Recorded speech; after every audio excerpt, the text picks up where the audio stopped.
Ziyarətgahlarda ağaclara sap bağlamaq, niyyət etmək, nə hansısa daşın üstündə oturmaq, nəyinsə altından keçmək, bunlar dinlə ziddiyyət olan əməllərdir. Heç bir əsası olmayan işlərdir və bunlardan imtina etməliyik. Bəziləri bundan istifadə edib ziyarətgahın özünü sual altına alır ki, ümumiyyətlə pirlərə getmək olmaz. Bu yanlış bir şeydir.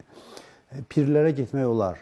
Pirlər ibadət yerləridir, orada Allaha ibadət olunur. Məsələn, Mir Mövsüm ağanın ziyarətine Bəli, istənilən övliyanın məzarı. Misal üçün, mən həmişə misal çəkirəm, Quran-ı Kərimdə pir haqqında danışılır.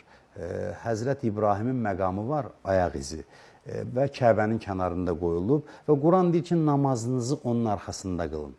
Quranda bu ayə deyilir.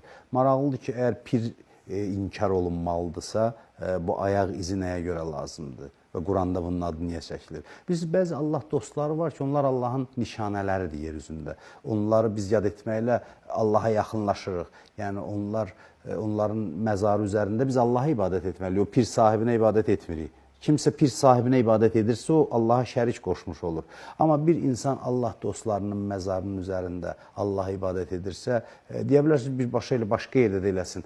Fikir verin, Quran da deyir ki, İbrahimin məqamının arxasında. Çünki bilirsiniz, bəzi insanlar var ki, onlar Allahı bizə xatırladıb, dini yaşadıb və Allahın dostlarıdır. Və Allahın dostlarına sayğı Allahın özünə hörməti ifadə edir.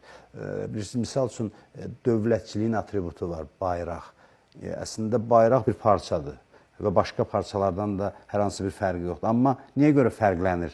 Niyə görə insanlar bayrağı öpür, gözünün üzərində qoyur? Çünki dövlətçiliyi tərənnüm edir.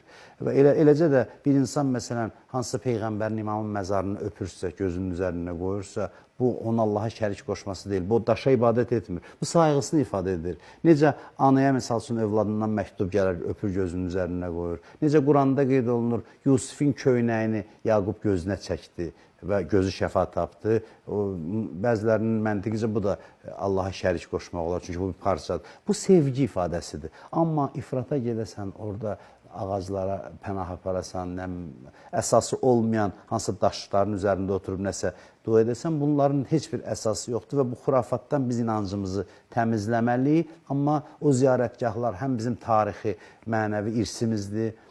Bugün dövlət vəsait hesabına bir çoxları təmir olunur. Bibeybətdə də biz olmuşuq təmir zamanı, Gəncə İmamzadəsi və digər Azərbaycan arasında bu ziyarətgahlar var. Biz bunları qorumalıyıq, sadəcə insanlara izah etməliyik ki, ifratçılıqdan çəkinsinlər, xurafatdan çəkinsinlər və o yerlərdə Allaha ibadət edib, Allaha sayğılarını ifadə etsinlər və Allah dostlarını da dualarla yad etsinlər.